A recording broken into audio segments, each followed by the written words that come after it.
Você já ouviu falar sobre o leite aumentar o muco?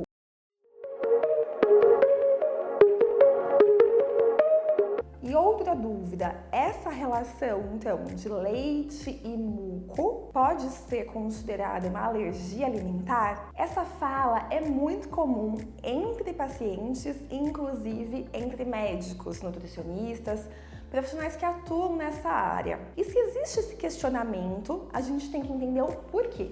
E eu vou deixar hoje com vocês uma referência de um artigo, vamos colocar aqui embaixo, em que explica um pouco o porquê desse questionamento e dessa relação. Para começar, a gente tem que lembrar que o leite, ele é uma emulsão entre gordura e água. E as emulsões, elas se misturam na saliva. A nossa saliva tem mucinas e as mucinas são responsáveis pelas propriedades viscoelásticas. Então, o que eu quero dizer com tudo isso?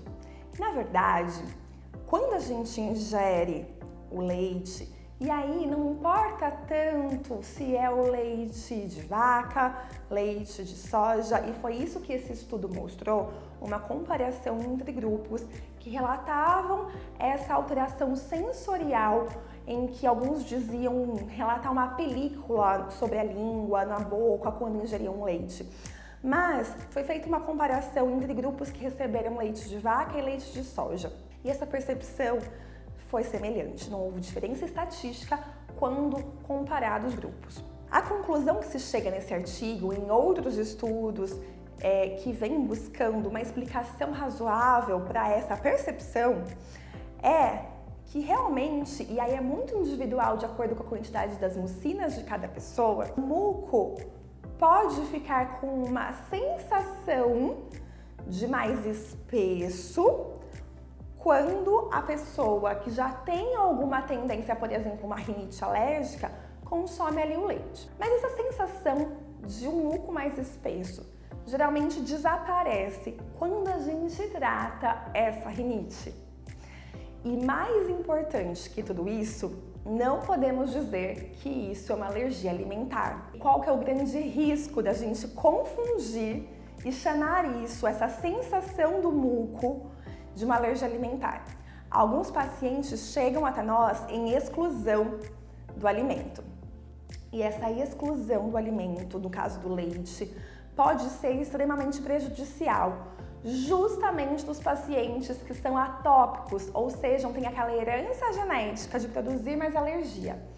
Porque se eu tenho um paciente que tinha um exame positivo para IgE, por exemplo, um exame para leite positivo, e não tinha sintoma de alergia, urticárias, vômitos, até mesmo uma tosse imediatamente à ingestão do leite, sintomas que a gente consegue fazer numa consulta, numa anamnese bem detalhada. Se o paciente não tinha alergia, era só um exame e faz uma exclusão por um tempo, quando esse paciente reexpõe-se ao alimento, aí sim ele pode se tornar alérgico.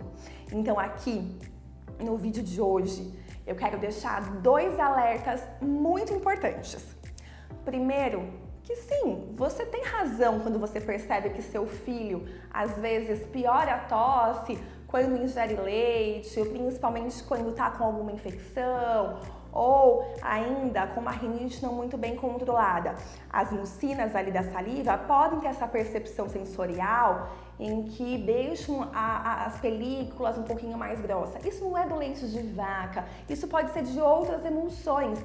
Mas o mais importante, você está errado quando você pensa que isso é uma alergia alimentar. Não é, e existe um risco em excluir um alimento sem uma orientação adequada. Vamos procurar um especialista, vamos tratar a rinite e cuidado com as exclusões.